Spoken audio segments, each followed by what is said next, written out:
Thank you very much. Thank you. Well, thank you, President Powers, Provost Fenves, deans, members of the faculty, family and friends, and most importantly, the class of 2014. It is indeed an honor for me to be here tonight. It's been almost 37 years to the day that I graduated from UT. I remember a lot of things about that day. I remember I had a throbbing headache from a party the night before.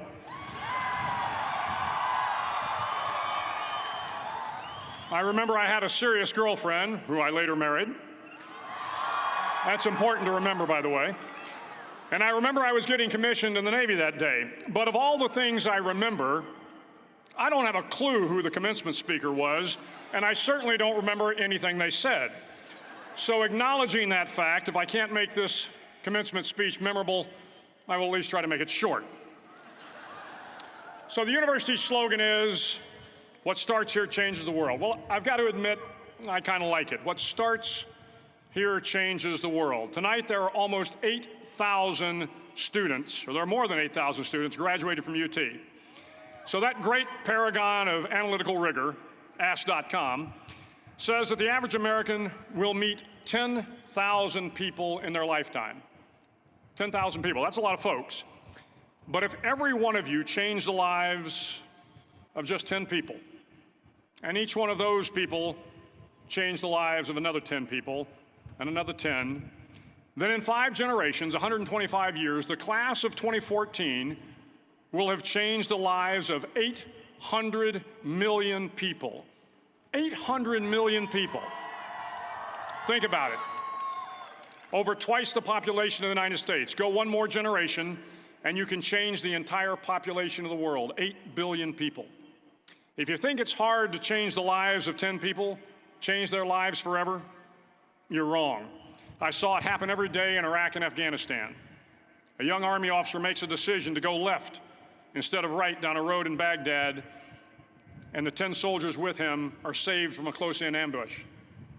In Kandahar province, Afghanistan, a non-commissioned officer from the female engagement team senses that something isn't right and directs the infantry platoon away from a 500-pound IED, saving the lives of a dozen soldiers. But if you think about it, not only were those soldiers saved by the decisions of one person, but their children were saved, and their children's children. Generations were saved by one decision, one person. But changing the world can happen anywhere, and anyone can do it. So what starts here can indeed change the world. But the question is, what will the world look like after you change it? Well, I'm confident that it will look much, much better. But if you'll humor this old sailor for just a moment, I have a few suggestions that may help you on your way to a better world. And while these lessons were learned during my time in the military, I can assure you that it matters not whether you ever served a day in uniform. It matters not your gender, your ethnic or religious background, your orientation, or your social status. Our struggles in this world are similar, and the lessons to overcome those struggles and to move forward, changing ourselves and changing the world around us, will apply equally to all. I've been a Navy SEAL for 36 years, but it all began when I left UT for basic SEAL training in Coronado, California. Basic SEAL training is 6 months of long, torturous runs in the soft sand, midnight swims in the cold water off San Diego, obstacle courses, unending calisthenics, days without sleep, and always being cold, wet, and miserable. It is 6 months of being constantly harassed by professionally trained warriors who seek to find the weak of mind and body and eliminate them from ever becoming a Navy SEAL. But the training also seeks to find those students who can lead in an environment of constant stress, chaos, failure, and hardships. To me, basic SEAL training was a lifetime of challenges crammed into 6 months. So here are the 10 lessons I learned from basic SEAL training that hopefully will be of value to you as you move forward in life. Every morning in SEAL training, my instructors, who at the time were all Vietnam veterans, would show up in my barracks room, and the first thing they'd do was inspect my bed. If you did it right, the corners would be square, the covers would be pulled tight, the pillow centered just under the headboard, and the extra blanket folded neatly at the foot of the rack. It was a simple task, mundane at best, but every morning we were required to make our bed to perfection. It seemed a little ridiculous at the time, particularly in light of the fact that we were aspiring to be real warriors, tough, battle-hardened SEALs. But the wisdom of this simple act has been proven to me many times over. If you make your bed every morning, you will have accomplished the first task of the day. It will give you a small sense of pride, and it will encourage you to do another task, and another, and another. And by the end of the day, that one task completed will have turned into many tasks completed. Making your bed will also reinforce the fact that the little things in life matter. If you can't do the little things right, you'll never be able to do the big things right. And if by chance you have a miserable day, you will come home to a bed that is made, that you made. And a made bed gives you encouragement that tomorrow will be better. So if you want to change the world, start off by making your bed. During SEAL training, the students are all broken down into boat crews. Each crew is 7 students, 3 on each side of a small rubber boat, and 1 coxswain to help guide the dinghy. Every day, your boat crew forms up on the beach and is instructed to get through the surf zone and paddle several miles down the coast. In the winter, the surf off San Diego can get to be 8 to 10 feet high, and it is exceedingly difficult to paddle through the plunging surf unless everyone digs in. Every paddle must be synchronized to the stroke count of the coxswain. Everyone must exert equal effort, or the boat will turn against the wave and be unceremoniously dumped back on the beach. For the boat to make it to its destination, everyone must paddle. You can't change the world alone. You will need some help. And to truly get from your starting point to your destination takes friends, colleagues, the goodwill of strangers, and a strong coxswain to guide you. If you want to change the world, find someone to help you paddle. Over a few weeks of difficult training, my SEAL class, which started with 150 men, was down to just 42. There were now 6 boat crews of 7 men each. I was in the boat with the tall guys, but the best boat crew we had was made up of the little guys, the Munchkin crew, we called them. No one was over 5'5". The Munchkin boat crew had 1 American Indian, 1 African American, 1 Polish American, 1 Greek American, 1 Italian American, and 2 tough kids from the Midwest. They out-paddled, outran, and outswam all the other boat crews. The big men in the other boat crews would always make good-natured fun of the tiny little flippers the Munchkins put on their tiny little feet prior to every swim. But somehow these little guys from every corner of the nation and the world always had the last laugh, swimming faster than everyone and reaching the shore long before the rest of us. SEAL training was a great equalizer. Nothing mattered but your will to succeed, not your color, not your ethnic background, not your education, not your social status. If you want to change the world, measure a person by the size of their heart, not by the size of their flippers. Several times a week, the instructors would line up the class and do a uniform inspection. It was exceptionally thorough. Your hat had to be perfectly starched, your uniform immaculately pressed, your belt buckle shiny and void of any smudges. But it seemed that no matter how much effort you put into starching your hat or pressing your uniform or polishing your belt buckle, it just wasn't good enough. The instructors would find something wrong. For failing the uniform inspection, the student had to run, fully clothed, into the surf zone, then wet from head to toe, roll around on the beach until every part of your body was covered with sand. The effect was known as a sugar cookie.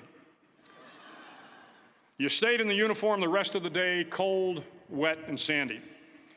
There were many a student who just couldn't accept the fact that all their efforts were in vain, that no matter how hard they tried to get the uniform right, it went unappreciated. Those students didn't make it through training. Those students didn't understand the purpose of the drill. You were never going to succeed. You were never going to have a perfect uniform. The instructors weren't going to allow it. Sometimes, no matter how well you prepare or how well you perform, you still end up as a sugar cookie. It's just the way life is sometimes. If you want to change the world, get over being a sugar cookie and keep moving forward. Every day during training, you were challenged with multiple physical events: long runs, long swims, obstacle courses, hours of calisthenics, something designed to test your mettle. Every event had standards, times you had to meet. If you failed to meet those times, those standards, your name was posted on a list, and at the end of the day, those on the list were invited to a circus. A circus was 2 hours of additional calisthenics, designed to wear you down, to break your spirit, to force you to quit. No one wanted a circus. A circus meant that for that day, you didn't measure up.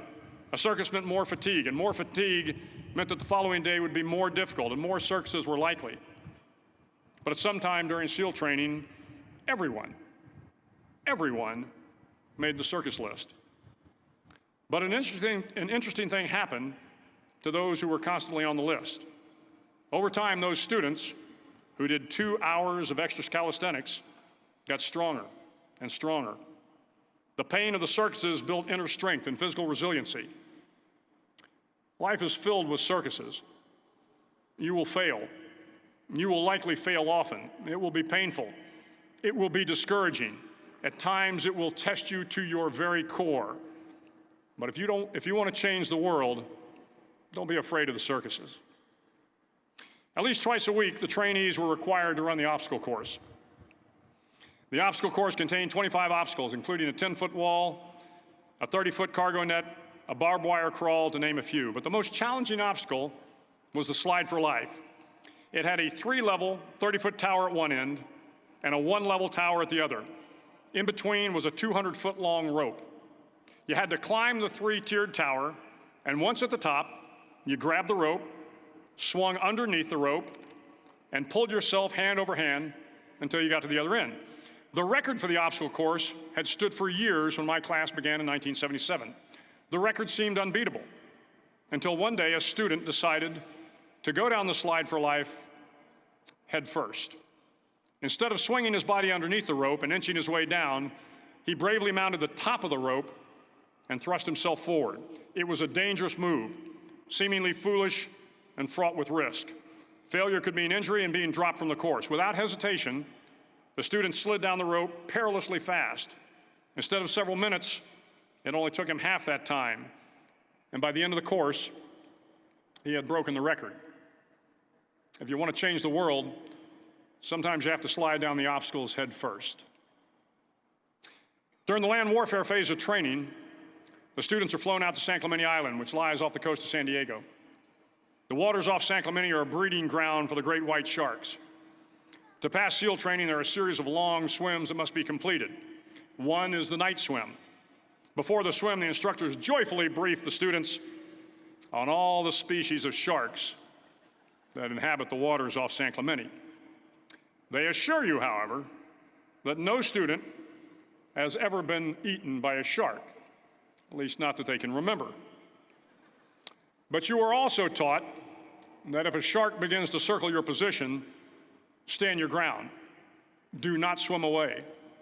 Do not act afraid. And if the shark, hungry for a midnight snack, darts towards you, then summons up all your strength and punch him in the snout, and he will turn and swim away. There are a lot of sharks in the world.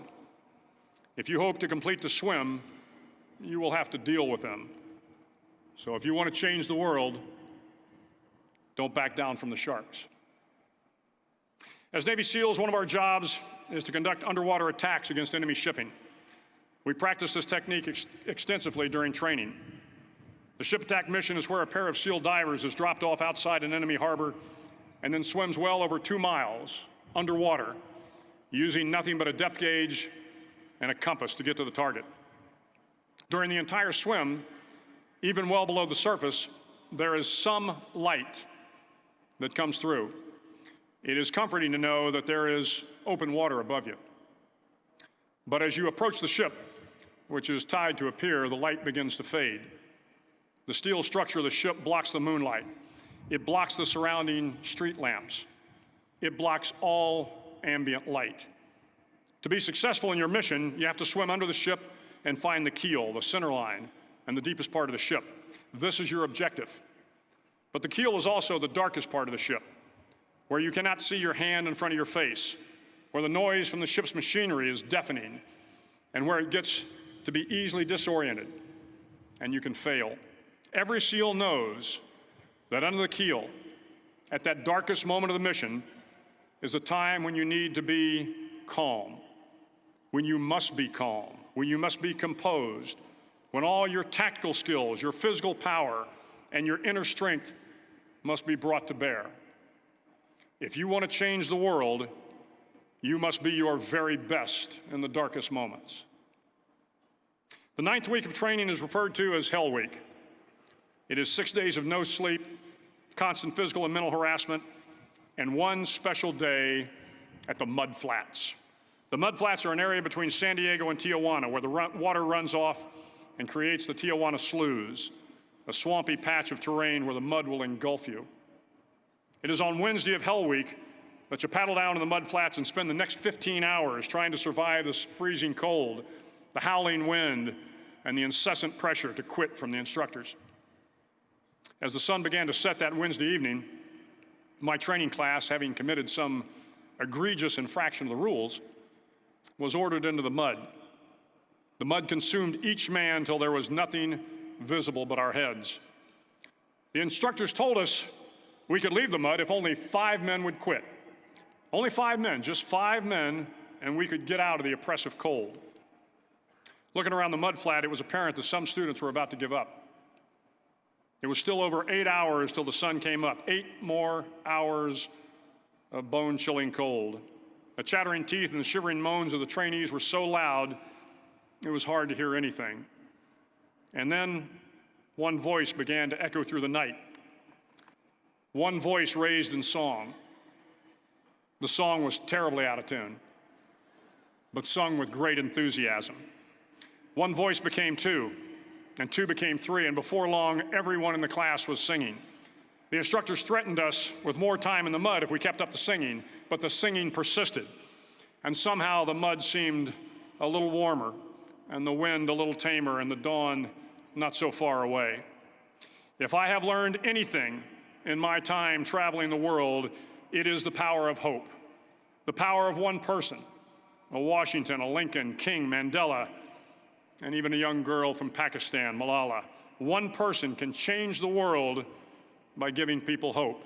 So if you want to change the world, start singing when you're up to your neck in mud.